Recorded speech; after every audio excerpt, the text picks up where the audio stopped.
kiamat itu. Sebelum kiamat Pak, kita tuh kemana? Tapi ngeten.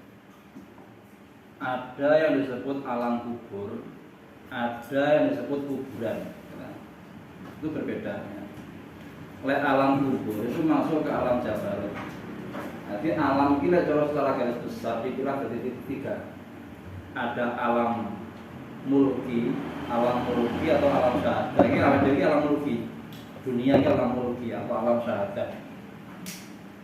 Kemudian ada alam jabarut, meliputi alam barzakh, alam jin, alam setan, iblis. Itu jabarut. Cuma beda-beda alam itu. Artinya setan pun gak bisa lihat kubur, maksudnya. Tapi dalam kelompok alam jabarut. Tapi berpisah-pisah. Dalam alam jabarut itu udah ribuan alam juga. Dalam alam jabarut itu ribuan alam. Kemudian alam yang tertinggi, alamnya makhluk, gitu. Itu alam malakut. Alam malakut itu alamnya malaikat, surga, bidadari, aras, kursi, sidratul muntaha, mustawan, itu alam malakut. Alame para nabi yang sudah meninggal itu alam malakut. Bidadari dan sebagainya itu alam malakut. Nah, alam kubur ini satu alam, satu jenis alam di dalam kawasan alam jabarut. Ketika manusia itu meninggal, rohnya kemana? Rohnya ke alam jabarut, yakni alam kubur. Cuman perlakuan roh ini berbeda-beda. Antara manusia kafir, mukmin pendosa, ya. Terus orang-orang soleh tertentu, orang-orang wali, para nabi, orang soleh itu tertentu. Perlakuan berbeda. Kalau orang-orang soleh diibaratkan rohnya itu sudah dibawa burung di dalam teleh manu hijau yang berputar-putar di bawah aras gitu. Yang menyaksikan alam malakut, walaupun mereka belum sampai, walaupun mereka sudah seharusnya di alam jabarut, itu karena orangnya punya prestasi tersendiri. Lek awake dhewe itu di alam kubur, okay. Alam kubur, alam barzakh. Barzakh itu makna dinding yang tebal, ya. Barzakh dinding yang tebal. Artinya roh ini di karantina, okay.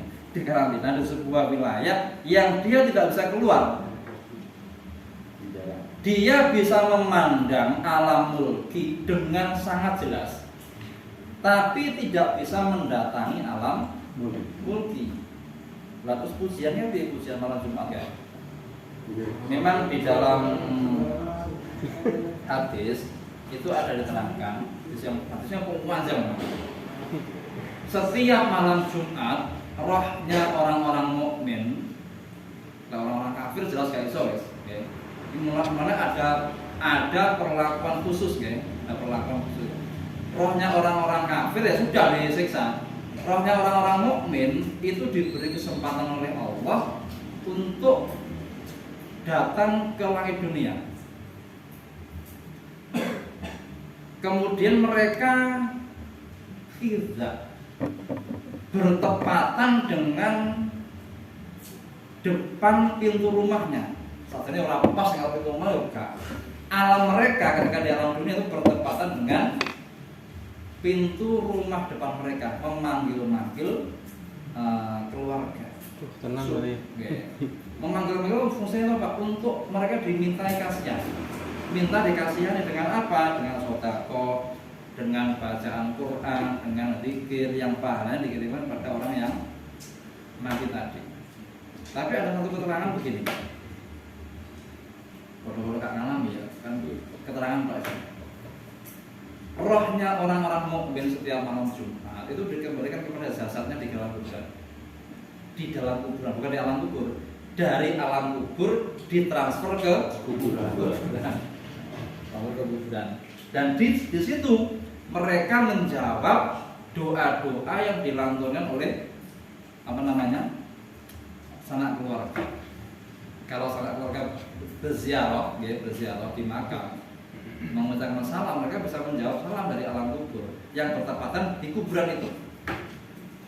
Dasarnya kembalikan. Tapi orang hidup tidak bisa mendengar jawaban salam itu.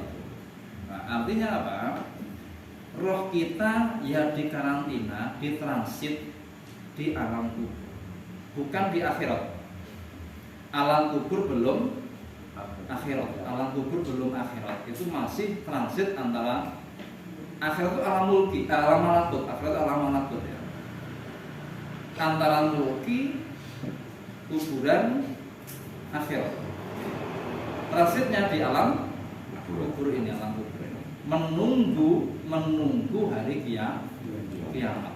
Menunggu hari kiamat. Nanti kalau sudah hari kiamat, semuanya bangun, dibangkitkan dari kubur. Rohnya dikembalikan kepada jasadnya masing-masing yang sudah diregenerasi oleh Allah. Dibaliknya nih jasadnya, artinya utuh nih. Artinya utuh yo ora sunat meneh, kunculuk meneh, nanti lincip meneh, wabah lincip meneh. Bahkan orang-orang yang matinya dibakar sekalipun. Makanya ada 7 makhluk, ini nanti guys, yang dikekalkan oleh Allah, termasuk tulang ekor. Oh iya. Itu menjadi coro ilmuwan, itu menjadi bahan genetika, bahan genetik untuk, walaupun Allah gak butuh itu loh ya. Iya. Itu kan ada prosedur saja. Allah itu prosedur. Allah menciptakan hujan dari awal. Apakah Allah butuh awan? Tidak sebenarnya. Prosedur saja. Prosedur ya. Ben dipelajari oleh makhluk. Prosedurnya lewat genetik. Walaupun Allah bisa saja langsung kun fayakun tanpa genetik. Tapi itu prosedur. Ilmu lah, ilmu yang diperkenalkan oleh Gusti Allah, genetika. Itu termasuk yang diabadikan oleh Allah, menjadi bahan kita diregenerasi nanti ketika bangkit dari kubur. Jadi setelah melalui proses penantian di alam kubur, nanti terjadi proses bangkit dari kubur pada hari kiamat. Makanya umat-umat yang sebelum Kanjeng Nabi itu penantiannya lama. Termasuk welase Gusti Allah, umat Kanjeng Nabi didelek ning mburi dhewe, lek ning lemah ben ra suwi-suwi. Nek lemah ben ra suwi, ben lek mati ndang cepet monani ki kiamat bentang bangkit gak suwi-suwi ngenteni ning kuburan. Nek umat biyen yo sawi. Cuma nek umat Kanjeng Nabi sing saleh-saleh iku yo ngentenine yo penak, kaya penganten. Kayak pengantennya.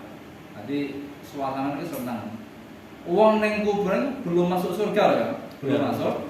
Katanya kan gitu. Juga belum masuk neraka. Nah, Hanya Raudhatun min Riyadil Jinan, diperkenalkan satu taman dari taman-taman.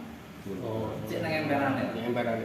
Tapi terus enak, terus dikirimi sate, dikirimi udang goreng, dikirimi apa lah. Pokoknya sangat enak. Begitu juga ahli neraka, belum di neraka, tapi sudah di emperane neraka. Ya dikirimi Kang Ajeng, ya dikirimi. Oh ya wis ngono kuwi ya. Dicicil, wis dicicil gak enak wis. Ya wis nemen lorone wis dicicil, neraka wis ngono kae. Dicicil. Artine tangan lho. Orang-orang soleh dengan orang-orang ahli maksiat itu juga berbeda keadaannya di alam. Lek orang-orang soleh itu bisa saling berziarah antar ahli kubur. Ulama berziarah kepada para ulama. Misalkan Bayi Pangat berziarah ke makam Bayi Ampel. Itu biasa. Orang-orang muka syafa tahu itu. Wali-wali tahu itu. Mereka berziarah ke sana orang mati. Itu bisa kalau orang soleh. Lalu orang ahli maksiat atau orang kafir berziarah itu dia sibuk dengan siksaan. Sibuk dengan itu gak koper berziarah. Tapi kalau orang soleh, orang wali misalkan itu bisa berziarah antar wali. Bahkan berdiskusi, dialog, ngomong nih keluarganya dia anakmu nganu ya ini itu bisa. Karena pepangan tadi. Dan ahli kubur itu bisa melihat keluarganya yang di dunia lebih jelas dari jenengan nguasi kula sakniki gini. Lebih jelas, lebih holistik. Holistik apa? Keseluruhan. Jenengan nguasi kula ini ketoknya apa? Kamu ngamplok. Hanya 2 dimensi yang kelihatan. Satu proyeksi, oke. Satu satu sudut pandang. Umum kula kayak gambaran figura kalau jenengan spasi kan gitu. Nggih. Hanya waktu sisi saja, sisinya saya nggak kelihatan. Dalam waktu yang sekaligus, tidak holistik lah. Kita gepeng edok lah, kita gepeng edok 2 dimensi. Tapi kalau orang alam kubur kuasa awal itu holistik. Sama dengan pandangan Kanjeng Nabi waktu di dunia itu holistik. Kanjeng Nabi waktu di dunia itu masih jelas holistik. Sak mbune katut ketok kabeh secara bersamaan. Nanti nguasai ngarepe jane burine ya ketok Kanjeng Nabi itu. Iya. Total murid nanti utuh 3 dimensi cara kok, 3 dimensi utuh. Kabeh ketok nisor dhuwur mburi kabeh ketok bareng. Lek kula kan mboten jeneng wasi, ketok ngarep tok. Kula balik, ya mriki tok ketok. Ngarep gak ketok. Satu sisi tok, satu dimensi kayak gambar kepeng. Itu manusia di dunia pandangannya terbatas seperti itu. Tapi lek wong ning akhirat atau wong ning alam kubur itu lebih tajam pandangannya. Lebih jelas menguasai daripada jenengan menguasai kula. Lebih jelas orang mati menguasai keluarganya masih hidup. Berarti keluarganya maksiat bisa nangis barang. Saling kubur itu. Anaknya ngombe-ngombe, anaknya nangis tenan. Melongso tenan. Apa meneh ngombe-ngombe dijalari wong tuane biyen gak tau didik. Oh tambah soro. Wong biyen dididik terus meleset wis soro. Artinya nolongsong. Dia tidak menerima siksa karena dosa anaknya, tapi dia nolongsong. Anaknya kok ngomongin nolongsong. Dan itu jelas terlihat dari alam kubur. Keterangan. Kemudian lagi-lagi orang khusus ya, perlakuannya Allah berbeda. Wali itu punya sifat litasarruf. Litasarruf ini adalah sing anu mbok monggo sing anu nek iso ngomong niki wis di luar acara. Menarik kita. Litasarruf ini adalah perlakuan Allah memberi wewenang kepada seorang yang khusus yang dicintai untuk melakukan aktivitas. Apa itu? Ada 3 aktivitas ini. 1, tasarruf fil arwah. Tasarruf fil arwah ini arwahnya bisa beraktivitas. Walaupun orang ini sudah mati atau bahkan belum lahir. Contoh Sayyidina Ali bin Abi Thalib radhiyallahu anhu. Salman Al-Farisi itu orang Paris, orang Persia, bukan bahasa Prancis ya. Orang Persia yang pada akhirnya menjadi sahabat Kanjeng Nabi. Pernah suatu ketika pada waktu itu Sayyidina Ali belum lahir.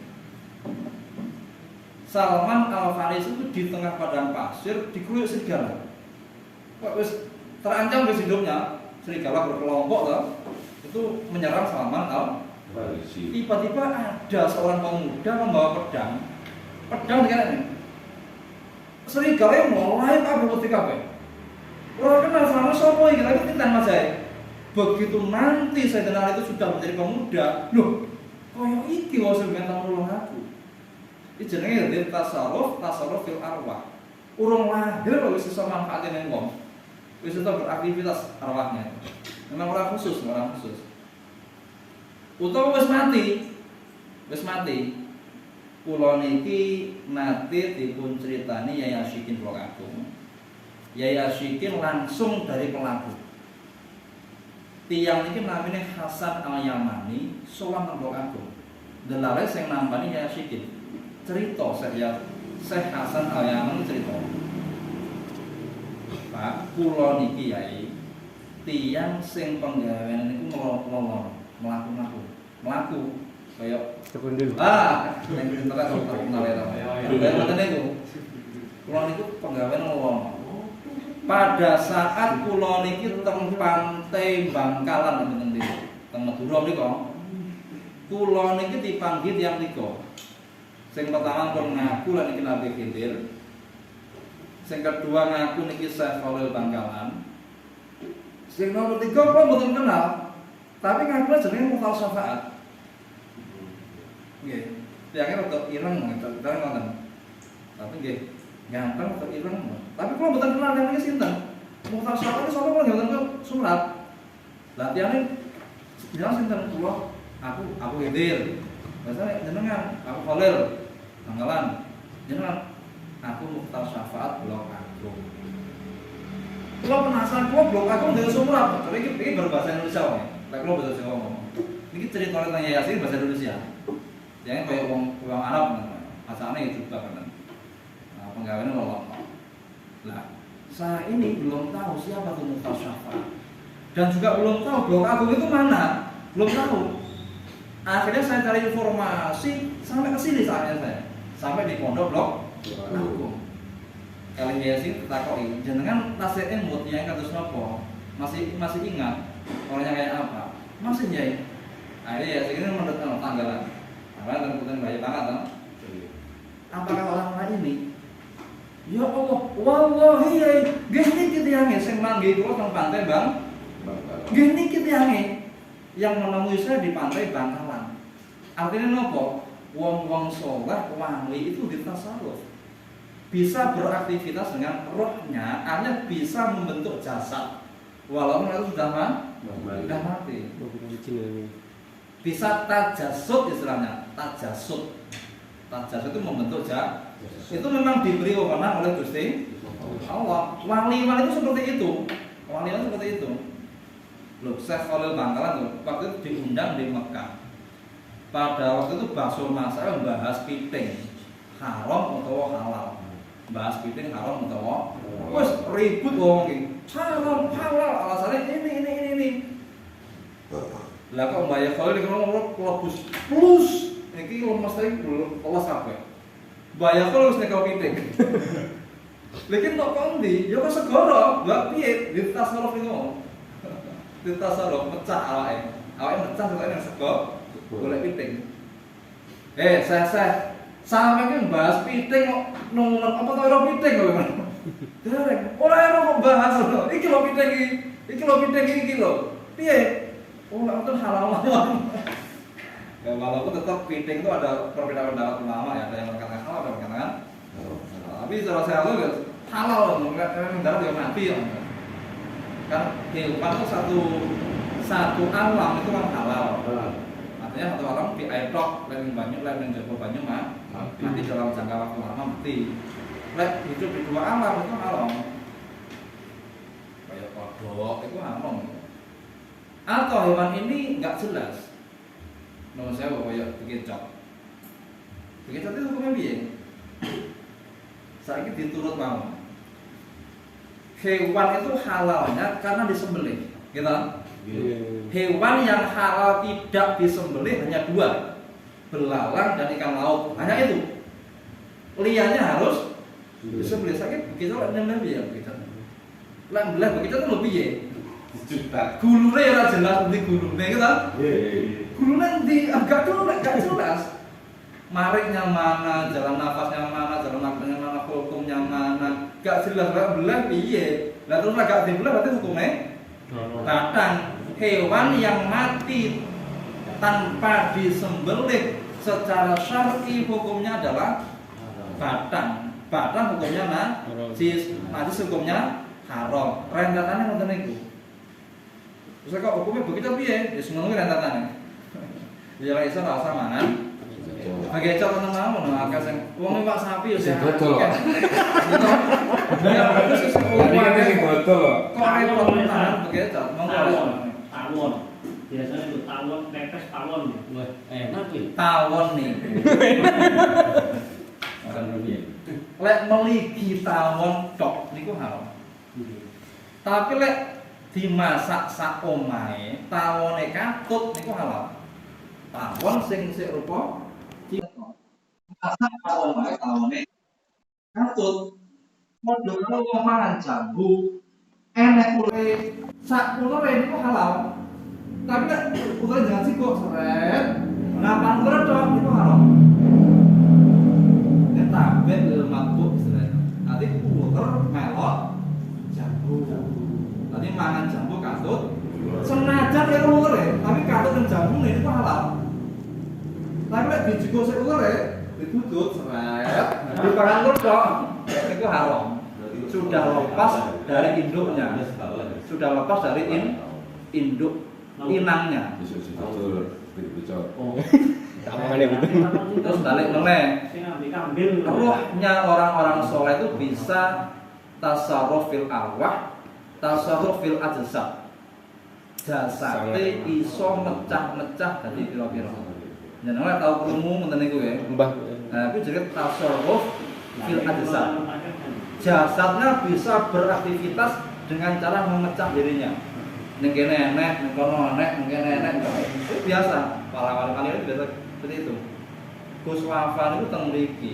Alumni blok A itu cerita panggil teng mriki. Lho, Gus Wafan itu tenggene kula. Tapi kula panggil pas haji teng Mekah lho. Boten panggil engkel-engkelan niku. Engkel-engkelan. Bab tenggel tenan niku. Pirang-pirang dina niku teng mriku pada waktu musim haji. Nyatane alumni teng mriko kepanggih nggih ngomong-ngomongan lagi piye maksudnya iki. Niku tasarruf fil ajza. Jasadnya bisa mecah-mecah. Nang Sumatera enek, nang Bali enek, nang Mekah enek. Itu biasa orang ngoten niku. Enten tasarruf fil asya. Bisa merekayasa sesuatu. Contohnya Asif bin Barqiyah. Asistennya Nabi Sulaiman.